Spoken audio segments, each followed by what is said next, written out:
Yo, what is going on, people? NG is back again for another video. I hope you guys had a fantastic Thanksgiving weekend. It is time once again to get back to the more important things in life. And by that, I mean talking about video games that we have no intention whatsoever of completing, at least not in this generation of gaming. Nevertheless, we're still gonna do it. This video goes out to all of my RPG brothers and sisters out there in gaming, more specifically, those who enjoy Japanese RPGs. Now, you guys might recall, a few months back, I made a video talking about how excited I was in the recent resurgence for Japanese game development. And I'm not going to regurgitate what I said in that video here, because we'd be here too freaking long, and I already get accused of saber rattling and fluffing and pumping all these videos. Get to the damn point, Neo. I'm trying my best, okay? I'm trying my best. I've been on YouTube for 10 years now, and yeah, nobody has really annoyed me about it since. So I guess you guys like the long-ass excessive intros. And see, look at that, we are doing it again. What can I say, ladies and gentlemen? What can I say other than the fact that my girlfriend slept over yesterday? And in the morning, you know, as we were just doing our usual things, if you will, don't y'all say shit, y'all have dirty minds, I know what you're saying. She was checking her phone, and I decided to use that as an opportunity to get some game in it. And one game in particular I'm actually playing in the background right now. You probably can't see, but I know y'all motherfuckers are gonna comment on what that TV is on. And listen, I know y'all out here, you got your fancy 4K TV setups, you got your wall-mounted TV displays. How many of y'all can say that you house your TV on a damn tabletop for dinner plates? Hey, what can I say? We ghetto out here. I could go out there and I could buy myself a proper stand, but that thing hasn't failed me yet. Now, do I keep myself awake at night thinking what'll happen if one day it topples over? I don't like to think like that. Those are negative thoughts, ladies and gentlemen. Moral of the story is, I started playing this game that's on the TV right now, which you can't see, but that game is Dragon Quest XI. And what the hell is the ridiculous subtitle of this one? Echoes of an Elusive Age. Whatever the hell that means. I know somebody's gonna correct me down in the comment section and say, just pull the fucking game, Negro. I'm getting to that. This is the Edition of Light Edition, which... Wow, that does not roll off the tongue well at all. But this is essentially the Day 1 edition, which comes with some DLC. It's literally just healing items, that's it. With a pretty dope-ass reversible cover, which I know I'm gonna get chastised for not showing it in this video. What can I say? Your boy had to pull himself away from playing this game, because as I was playing this game in the morning, and you know, my girlfriend, she's not a video gamer at all. Like, she literally knows nothing about games whatsoever. So she was asking me, like, what is the significance of this game? Because she knows I play a lot of video games, you know, and my palette is pretty diverse, you know. I'm playing Red Dead Redemption 2 at the moment, and then I'll go back and forth between whatever Yakuza game I'm feeling. Oh my God, I can't wait to get back into Kiwami 2, by the way.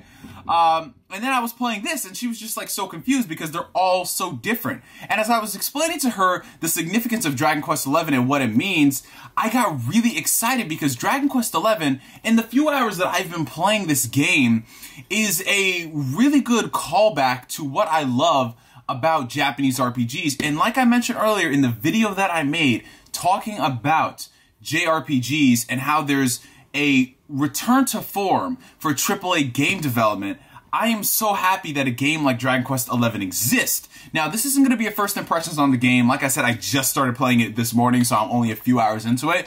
That'll be coming later on down the road, probably early next week. But it's looking at games like Dragon Quest XI that really make me happy to be a gamer, especially, you know, a person who loves JRPGs, and let's be real about life for a second. JRPGs, unless you are playing some really niche stuff from Atlas, NIS, you know, those type of companies, it's been kind of rough out in these streets. You know, Persona 5 was like the first big JRPG in who knows how long. And then you had other games come in that were just as good. And then now we have this game coming from Square Enix that, it's so funny because when you look at this game, Square Enix is rarely promoted. I know that sounds weird, but when you're comparing the amount of effort that went into promoting Dragon Quest XI compared to some of their other games like Final Fantasy 15 and Kingdom Hearts 3, obviously Dragon Quest is not as big worldwide as those titles, but it's just, it's kind of perplexing that a game like this, which is what people have been dreaming about for years, doesn't get that same level of attention. And, you know, couple that with the fact that we also had another game come out from Square Enix, which they did the same thing, surprisingly enough. We had Octopath Traveler. And Octopath Traveler is, you know, the more and more I play Octopath Traveler, Octopussy. The more I play this game, and you know, I'm enjoying the game. I really do enjoy it. I keep thinking to myself, like, yo, I'm playing this game, I'm having fun with it, but Dragon Quest XI is essentially every single thing that Octopath Traveler should have been. You know, I'm enjoying the game. Like I mentioned before, I don't want to take anything away from Octopath Traveler. It is great, it's got great music, but it survives a lot on your nostalgia for classic JRPG games. You know, games akin to Final Fantasy VI. Whereas Dragon Quest XI is a modern JRPG that brings you back to those classic aesthetics.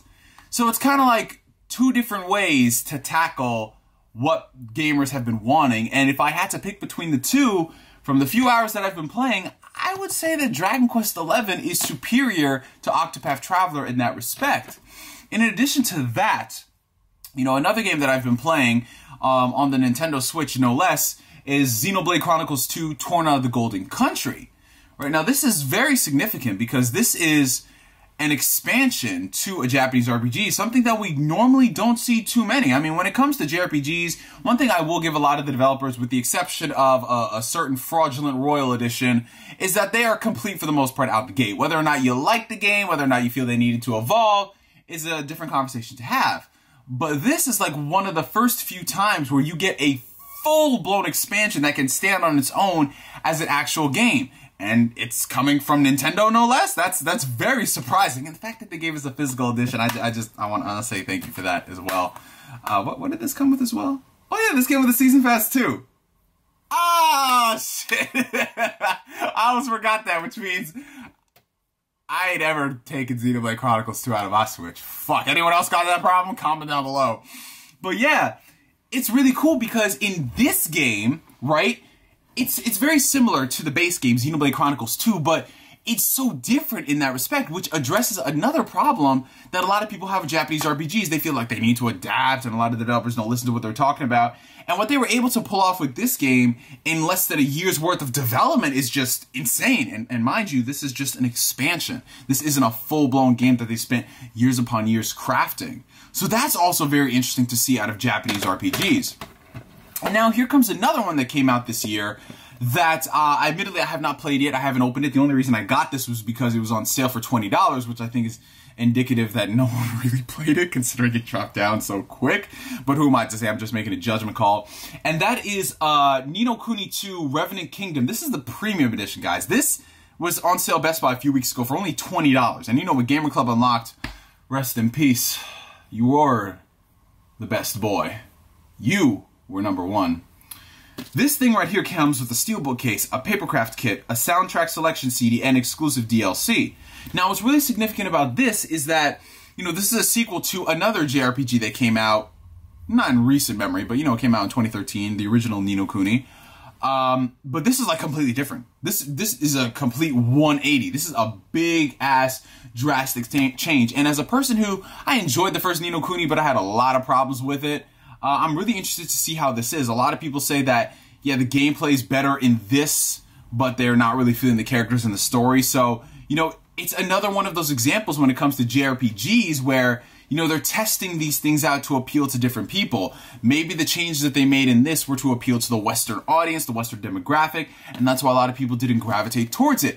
Which, again, comes back to something like Dragon Quest 11, and you know your audience, you know what people want. It's just like, we are very easy to please as Japanese RPG gamers. Just give us voice acting, give us autosaving, and for the love of God, give us freedom in our games. If you can nail all three of those, you can keep it as classic and as traditional as you want. Oh, and can you please release a music patch for this? We aren't so lucky to be gaming on PC where we can do that sort of thing. I mean, I could have bought it on PC, but it's a Dragon Quest game. I play all of them on PlayStation and Nintendo platforms, so, you know, it's like that. yeah, so that's really what I want to make this video. I know it might sound kind of weird and redundant, like, so what in the world was the point of this video? These aren't first impressions, Neo. I know they're not, but it's just so weird because I went from really clowning Japanese RPGs like last generation because, let's be real about life for a second. Last generation was probably the worst generation for Japanese RPGs, especially coming from Square Enix. Need I remind you, in the span of a generation, we went from having the Final Fantasy Lightning trilogy to going back to this. And that's not to say that they didn't put out Dragon Quest games in the past, because they did. They put them out on the 3DS. We had a lot of good ones on the DS as well. But a return to form for the console games that isn't an MMO on the Wii, this is what people have been asking for. And I really do hope that this game sells. I really do, but we'll talk more about that later. I am going to go back to getting into this game, getting intimate with the game. That may be a thing. And if I was one of these YouTubers, I would probably have sex with the game just for views, but really, y'all really gotta do that? Is it that hard out here? Anyways, for me for now, my name is NGS signing out, and like always, I will catch you guys later. Peace.